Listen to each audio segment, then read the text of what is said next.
Hello, everyone. Welcome to Caspian Podcast discussing the impact of women leaders.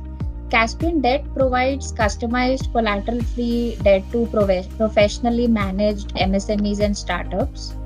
Our guests for the evening are two fearless women leaders in their respective fields. Please welcome our first guest, Ms. L.V. Rathnamala, Vice President and Zonal Business Head, Corporate and Institutional Banking, Andhra Pradesh, Telangana, and Karnataka Federal Bank. She is an experienced corporate banking professional with a demonstrated history of working in the banking industry, skilled in credit risk, business relationship management, risk management, banking, and corporate finance. She's a strong business development professional, a gold medalist in CWA focused on accounting and business management from Institute of Cost and Work Accountants of India. This conversation will be aided by our second guest, Ms. Ragini Chaudhary, Director Investments, Caspian. Ms. Ragini is a development finance professional with more than 20 years of experience in microfinance, impact investment, and mainstreaming gender financing. She leads the finance and fundraising team at Caspian Debt. Ragini is a postgraduate from Institute of Rural Management, Anand, and is a management accountant from SEMA, UK, and a certified executive coach. A very warm welcome to both of you. Uh, Over to you, Ragini. Thank you so much, Anshani, for that introduction. Ma'am, I'm really impressed with your, your educational background and what you've done. So we are very grateful to have you here today. So I want to begin by asking you, in your life, when you were studying and when you sort of decided to be in banking and climb the corporate ladder, what were some of the defining moments? Um, I think my mother has been. First of all, thank you for the great, wonderful introduction, and thanks for having me on this platform. I think which is actually great opportunity.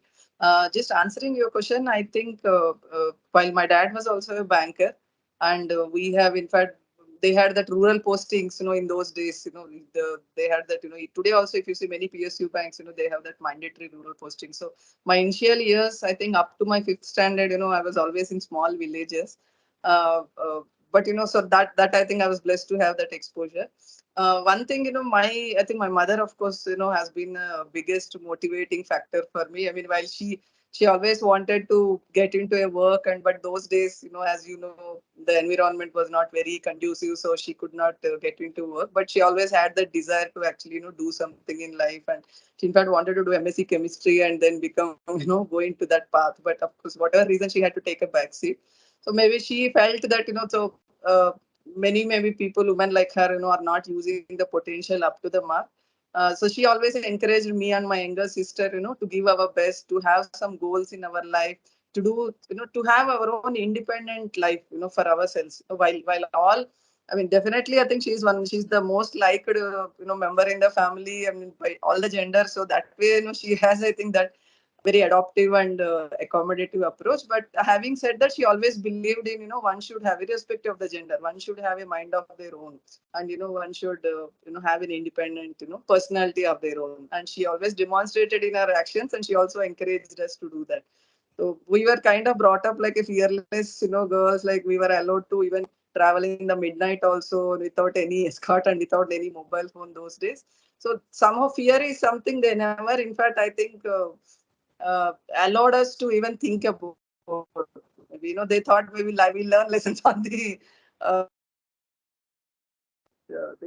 they should not actually influence and bias us. So that I think gave us a lot of independence. And coming back specifically to your question, so see, when somebody has a free, is in a free environment, then sky is the limit. I mean, you don't have any biases which pulls you down. So whatever is your potential, you are always working to bring it out, because finally, we do it for ourselves, not for others. So I mean, me and my sister are we always had a that thing that we should finally, at the end of the day, I should feel satisfied I had a good day. So either it is at education or is it at personal front or anywhere, you be your best for that day. So that is a principle I think which also helped me in my education. And being from a having brought up in a rural background, and generally coming from a slightly the white collar family, so we always had that, so my dad being a branch manager in that small village, he was always treated at a different level. Is one of those chief guests who would be called for a lot of functions, and although is manager of a small bank, but so that automatically brings you some responsibility. You think that people are actually giving you that weightage. uh, that doesn't, I mean, I'm sure people also take it in other way, but I always felt that is something when they are actually, you need to reciprocate. When they are giving you that extra respect, then you also have that responsibility on your shoulder to prove you deserve it. So that way I always try to excel in my studies, excel in my wherever I participated in extracurricular activities. So this is what is the long answers, but No, but this is so inspiring for all of us and all the listeners here. And also, what you said about the environment you got and how you made the best of that. And so I think that is really inspiring and it resonates because for me also it was my father who put in so much in our education and it made me like that I'm getting that opportunity, I must do make the best of it. So thank you for that peek into your childhood and your experiences. So when you were speaking about your mom and you and your sister and the way you thought you have to give it a best, are there any other qualities that you see which are specifically in women leaders? What do they bring to the table? sure, definitely. I'm sorry. I think there's a lot of power fluctuations. So the background suddenly, I think the lights have gone, but I think it's just a matter of few minutes. Yeah. Otherwise, I can switch Yeah. off the video if it is not. No, no, please carry on. Let's have your video on. Thank you. Right, right, sure. See, women leaders, I think it's a very while this topic, frankly, as you also know, because you are one of the women leaders, so this topic while gets discussed, and I've been observing more and more, why this in fact topic, gets discussed, because there are all kinds of, I think, notions people carry. I mean, both on the positive side, negative side, and but for me, women leader, I think the USP which they bring is they mean business basically. There is no, I think that is, at least my one summary, one word I have to put: woman means business, and it means business means they'll go to any extent if they have to even go and pacify somebody to do some work. Basically, I think women, I have not seen many women who bring ego at work. I mean, I'm not trying to say men do that. My intention is not to color men with that, but the difference, sparkling difference I've seen is generally, women are because for them they want the work to be done. So if they don't really care, if somebody had to go and pacify them, I don't mind. But for finally, because I know I'm responsible for a certain task, I'm responsible for an outcome, and my only I think focus will be on how to get that outcome, what I have committed to either an organization or to somebody. So that way I think women has this focus, and they take people along. I mean, that is another thing I have seen is I think they try to, maybe because of the way we are actually, it's maybe inherent nature of a woman to bring every entire family members onto the table or whatever is the reason. But I think I've seen many women, they tend to take people along. So they always try to involve as many stakeholders as possible, and try to bring a consensus to the table. And I've also seen women, don't tend to take any extreme actions or extreme conversations. So if you see, there are like five men and again one woman. Most of the times I observe women will try to build the bridge between if there are some differences of opinion in the room. But that doesn't mean that others are not good. But sometimes the risk we run is it is seen as a weakness also. They tend to think that you are too soft, or you should be more firm. I have got so many times people advising me, you should be more firm, you should be more strict, Yeah. or you are giving too much lenience either to team or so. But I feel that is what has been working for me, and I'm sure that's working for many women. Yeah. But you bring in a lot of interesting points, and I think this is something that even any leader, whether it is men or women, should keep in mind that, if you really want to go far, take people along. don't bring ego. The whole point is about getting work done. It doesn't matter how. Find a way to build the bridge. If it is not possible, it's a different thing. And also, ma'am, you will agree that when I say leader, it is not about our positions, but we can bring in those skills at any level that we are, all this. So this is really, really inspiring, and I think useful for all leaders in general. So that is Just one great. more, if I'm Huh. allowed to add one more Yeah, point, I sure. think, Mm. yeah, one more I've seen is, when, I mean, I'm sure some men also must be doing that, but when as a woman, we tell the other person that I am interested in your welfare as equally as mine, I feel suddenly the approach of the others changes, because the insecurities. See, I think half of the, I mean, most of the, I think, issues come because of insecurities and or some past Correct. experiences, some biases. Correct. The moment, I mean, you make the other person feel comfortable that you are actually interested in their welfare also and your welfare, and you are more Yeah. interested in the collective outcome.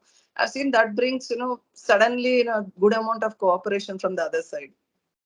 Yeah, great point. It's about creating that win-win situation, because when you always look after your interests, it's not going to be in a long-term favor, finding a win-win solution. And I think it will be useful for everybody who is listening here. And I will always remember this, that women mean business. So they need to be in business. Yeah, yeah, So definitely. so, you've been in banking sector for most of your career. You've seen your father also in that sector. So we've seen a lot of women CXOs in banking. That is inspiring. Yeah. You've had some great women leaders in banking, but we do not see many over time from the entry level, and we don't see many. It sort of narrows down. So, what do you think are some of the challenges which women face in the banking sector to progress and move ahead? Right. I think it is, I mean, banking sector maybe incidentally, compared to an IT sector, definitely banking sector being if in an IT sector, I think around 80% of the people do non-customer facing role. Only maybe the 20% who are in business development, they will be in, the client facing, but all others will be in a non-client facing role. So for them, you can actually afford, the company can afford to have, lot of flexibility in the way, they allow them to work. But when it comes to sectors like banking, I think it's reverse. 80% of the employees will be in a client facing, or, or indirectly or directly roles, and remaining only are actually, are in the other roles. So that also puts that extra responsibility, and there are certain, it creates certain, requirements for a person. So I can't say that, I will not go and meet a client, because, I'm actually, I need to meet clients regularly. And so that also then restricts my flexibility a little bit, in the way, I mean, I can always request client for a mutually convenient timing, all that I can do, but end of the day I have to go and meet the client, so which means I have to travel and then go out and meet. So imagine if somebody, I am a like a mother new, with a newborn baby. While bank, I'm sure, banks will always, give that freedom to, but if I want to, excel in my business development role, it's not my bank telling me, or pushing me to go out, but I have to go out. But on the other side, I also have some challenges at home to be taken care. So I think it's more the sector, as a sector, the requirements of the job, I think, and especially for women who wants to be successful and who wants to give out their best in that, industry. I think there are certain, factors which there are certain, I don't say restrictions, but they will have, some requirements to be met. So maybe that is the reason I think, people might. But having said that, in Federal Bank, we have actually more than 35% of our women workforce. I mean, of the employees, who are women. In fact, I think close to 40%. So that way, our bank has always been an exception. In fact, we have our ED, Miss Shalini Warrior. In fact, many of the people must be seeing her very frequently on the social media. She's, I think, one of the well-respected, women leaders, in the banking industry. See, I know. I mean, since I see Shalini very closely, within the bank. So I think, she's known for a very meticulous, working routine regime. So in fact, I keep asking her also, how do you manage in fact so many departments, so much of, work, load. She says, that's all your priority basically. So I think even, people know that she will even reply to mails, as early as 5 o'clock in the morning to even night, 10 o'clock. So that is how it is. So I mean, not every woman can afford to, not that she doesn't want to do, but she may not be in a position to do. I think so till some time, or everybody goes through phases of life. I think it's so. Absolutely. It's just that in fact I keep advising a lot of new mothers that they tend to give up. I mean, there's a lot of temptation. Frankly, I have Mm, also gone through the same phase. But yeah. for my husband, who actually almost by becoming a villain here managed to retain me in the job. Otherwise, I was very tempted to just give up and come out when my daughter was born. So there is always a temptation, and you go through mixed feelings, or you tend to. But I keep advising a lot of young mothers.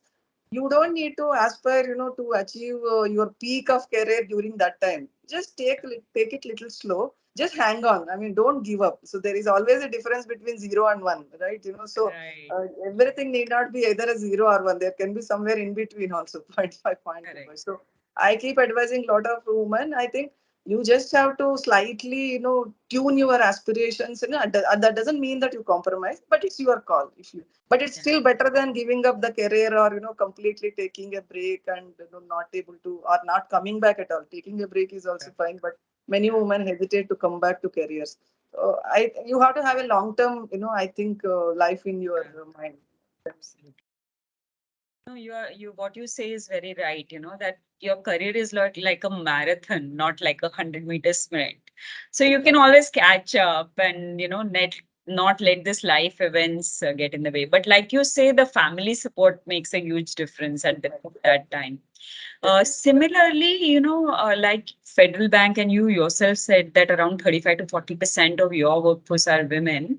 And also it was regarded as one of the great places to work as well. So are there any special policies or the culture in the organization which helps, women to flourish? Uh, Definitely. I mean, there's no specific. Of course, there are many women-friendly policies. In terms of maternity, in terms of uh, uh, allowing women to choose a role which she thinks is the fit. Is fit for her given her personal requirements. Those kind of definitely, I think, policies, and HR is very friendly. I mean, no wonder we got that Great Place to Work certification. I think continuously for past few years. But apart from that, the culture actually is the main thing. In fact, in our bank, not only for women, in general the culture is actually very very transparent, and it's the management is always available. In fact, just to share with you, my MD, I think last 10-11 years he has been writing a post. He writes a post on every Sunday morning addressing. There is one internal platform where he actually writes a post with a message either relevant for that what is happening that time in the bank, or relevant to, it can be different topics, diverse topics. And imagine that last 11 years he has been writing without missing a single Sunday. So we all look forward to by 7 o'clock the message will be out. And he will, in fact, and we have a lot of things to learn from that post. He will always give us some new topic to learn, or almost half of us end up searching dictionary for what is it mean. So that way he's also indirectly doing a knowledge transfer to us. So I think that kind of communication, is very, and people are very open. In fact, here yeah. nobody takes an escalation as a negative thing. So if there is Yeah. a disagreement either within the teams or with other teams, escalations are most welcome, and that is encouraged actually. So that is one thing I think which makes people very comfortable Sure. in the organization. Yeah, I think what you said was very important that while there are certain basic policies which women need, but culture needs to be supportive for both men and women. Then both can flourish. Like we are talking about transparency, inspiration coming every Sunday, and also things like encouraging disagreements. So then you feel free to make mistakes, have a different opinion, creativity comes in, because otherwise you get lost in the hierarchy that sir said. So you have to. That's a very, very interesting point that you make. And uh, you know, it's something to really think about. So shifting gears a bit, ma'am, you've been You in can call me business. Ratna. Okay, sure, Ratna is more fun. Ratna is okay. Yeah. You've been in business development. You see businesses very closely. You think about all their win-win situations possible, which works for them. Given the COVID the post-COVID scenario and the fears of recession, how are you seeing the SME sector, today, and what is the outlook like for them? Right. See, I mean, definitely, I know that there is a lot of fear about recession, and there is a fear about, because especially with banks in US failing, and and some, of course, very little bit of fear about that COVID, again coming back, and so because of that, I think there is some anxiety. But practically, I mean, at the ground level, what I see around me is, I think a lot of corporates are now, I think they are now all fit, all prepared with all the arms and ammunition to face whatever comes, and they are all set to go to the, take the businesses to the next level. While that, I think then that doesn't mean that people need to do a mindless expansion, and then they need to be definitely continue to be careful and cautious, in the money they put into business or in the decisions they take for a which has a long term or medium term impact. But practically, we are seeing that not, I don't think the corporates are so worried about the that again the severe deterioration in the environment or anything. I think there is a lot of good happening around.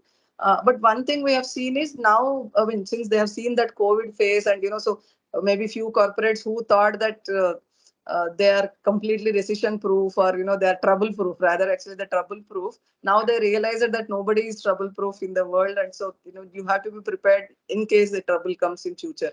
So now they are also taking the decisions accordingly. So earlier, if somebody, some sector or some product, for example, there's sudden demand outside. Now hotels, you see, hotel industry, I mean, it's booming like anything, and hospitals and hotels continue. Yeah.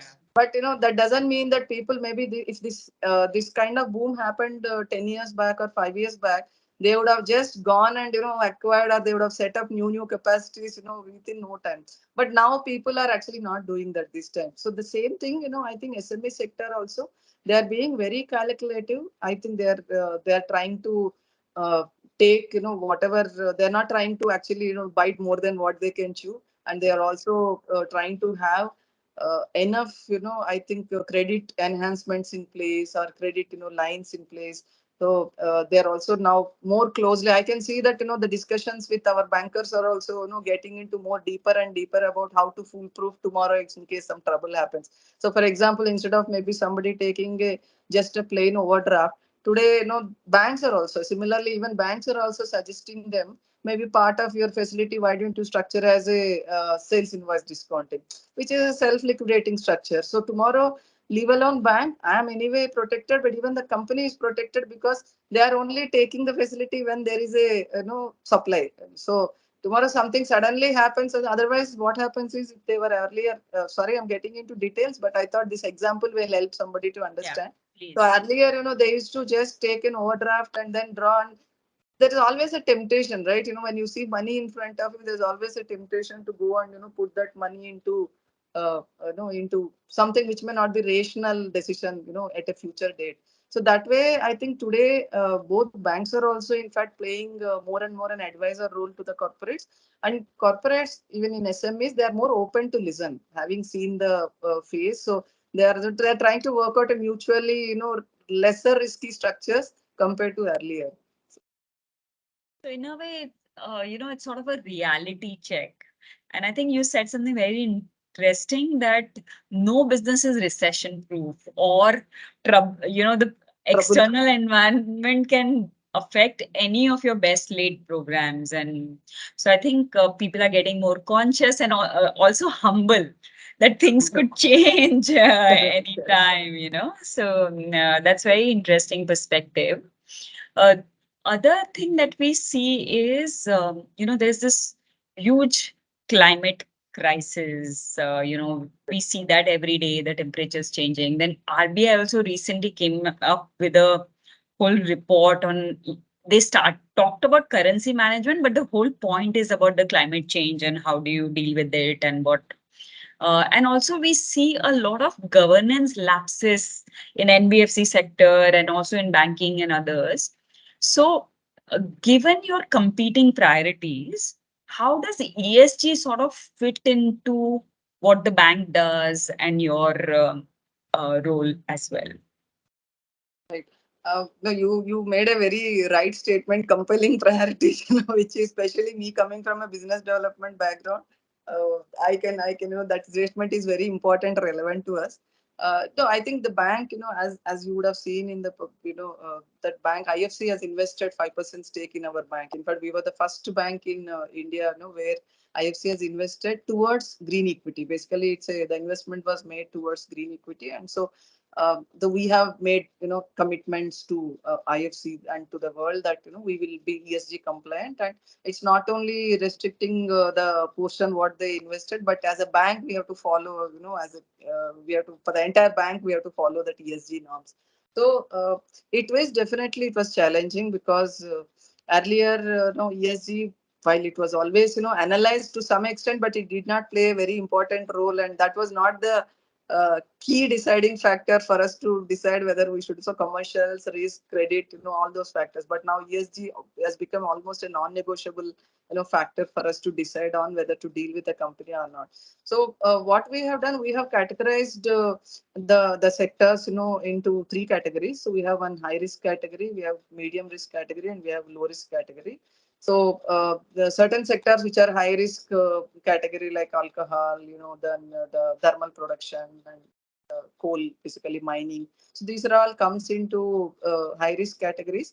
And there is also an exclusion list where no, we are not allowed to deal with those corporates, or with the corporates which are into that industry.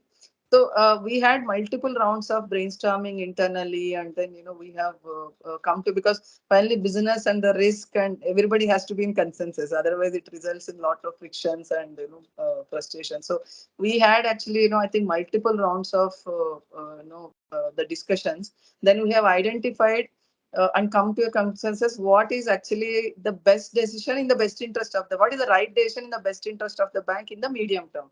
Of course, short term there will be an impact definitely on business, and but in a medium term maybe that is the right thing to do, and so it's good to be proactive. So for example, maybe some industries where, for example, asbestos, which is again known to be the polluting industry from environment, then we have certain parameters within that. If it contributes less than maybe 10% or 15%, there is a threshold decided.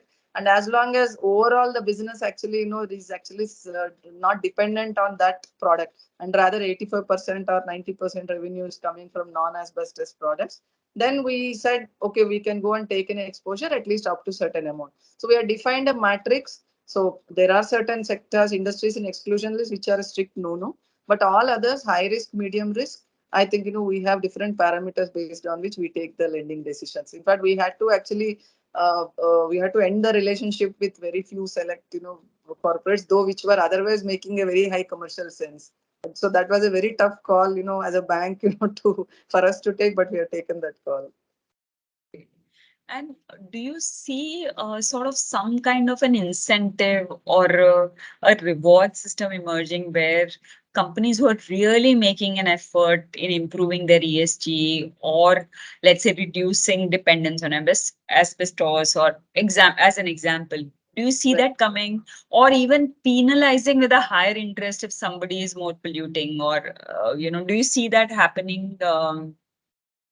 Definitely, the first thing is going to happen. I mean, so the companies who are actually complying with the ESG norms, they get rewarded, I think, in different forms. Like today, for example, if certain categories of funding for me qualifies as a green funding.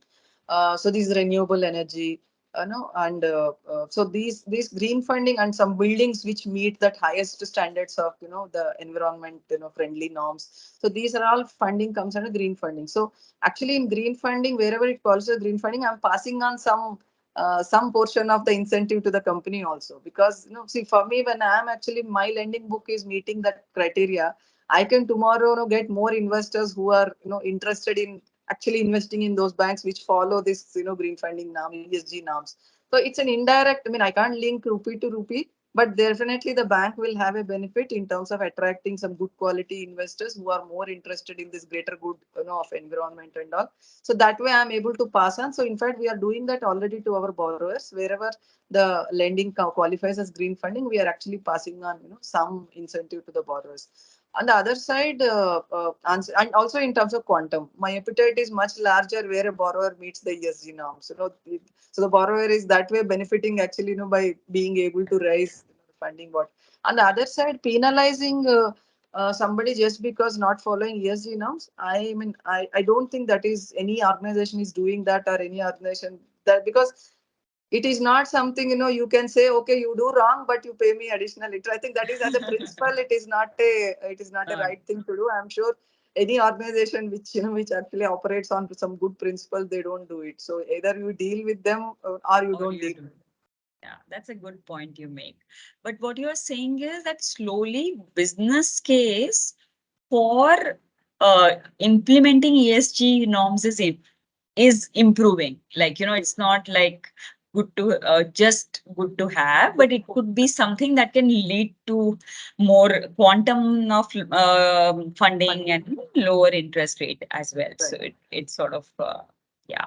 In fact, So earlier only at 1 year back, I think only when, because IFC investment happened first in our bank, so we started implementing this, and it was, believe me, it was very tough, especially very for a hard. business development team to implement that. But now my clients are only telling that now even other large banks, two, three large banks, private players, they are also actually insisting on these ESG norms. In fact, I had funded some road projects, a year back, where we asked them for the environmental due diligence.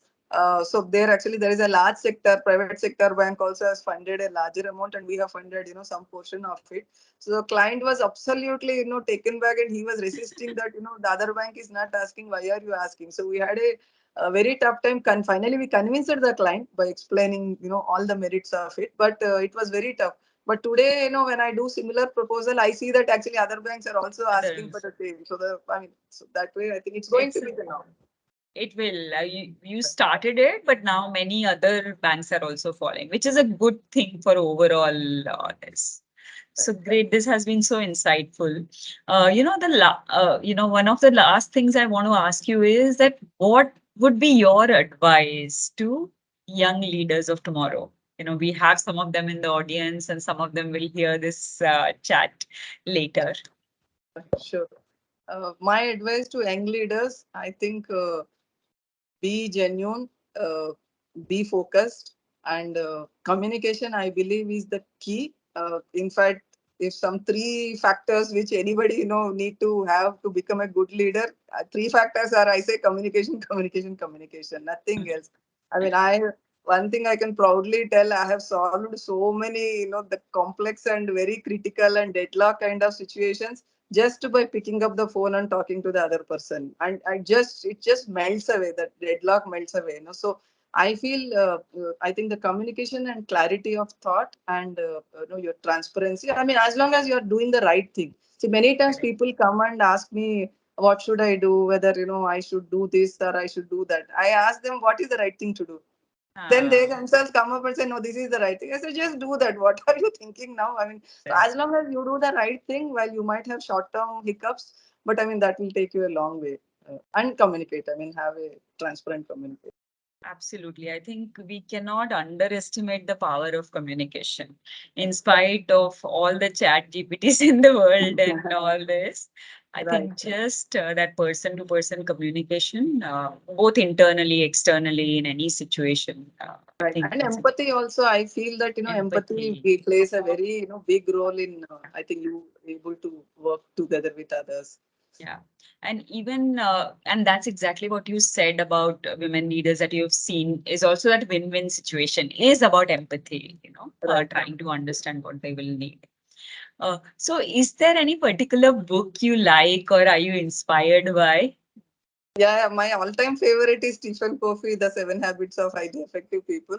In fact, many, I think, the terms which you have used, now I think they are actually, if you see, even they are all like fundamentals. I feel they are like lifetime principles, which will never Yeah. change. That being proactive, or having empathy, keep end in mind. So many of the, I think the principles, I feel they are like timeless. And the second, the book, I mean, not one book actually. Arthur Haley is my favorite author, because the books, if somebody follows him, he always picks one industry and One writes books industry. about that industry. So of Yes. course I have read Money Changes, because it's Uh, related to banking industry. I have read the uh, Overload also, which is again power industry. But it's a very good way to get, I think, some it's fiction come, but with a good knowledge about the industry. Absolutely. So I think Arthur Haley is my second. So first book, of course, Stephen Covey, but second, I think Arthur Haley. Great. This is so useful. I completely agree. The 7 habits. Even if people don't want to read, just look at those 7 habits and you will know. And it's all about what you spoke about. And second important point you make is having that in-depth knowledge about the sectors.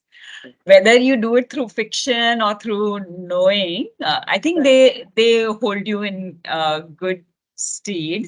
And I True. also want to share my favorite book with you. It is this was just I love this book called To Kill a Mockingbird. It is Okay. written Yeah, yeah. by Harper Lee. Right, right. Yeah, And yeah. I've read a summary. I mean, not the full book, yeah, but I've read yeah, some gist yeah. of it. So again, it is about the principles you talked about, the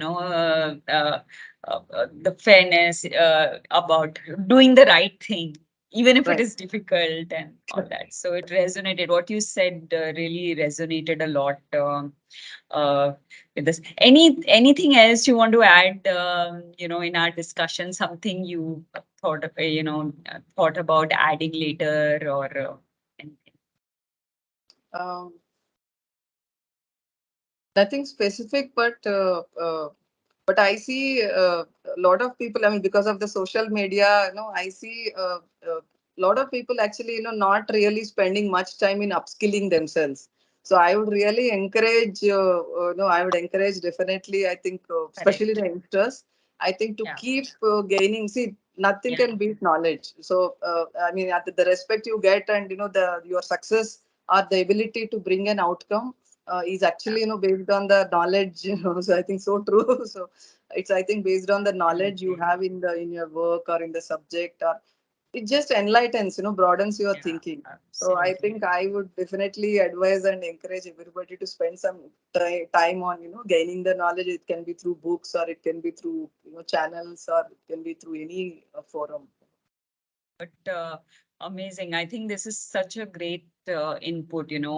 I think I'm taking away a lot, but especially for the young team who is listening from our team, I think communication holds out, empathy holds out, upskilling yourself holds out, knowing about your sector holds out.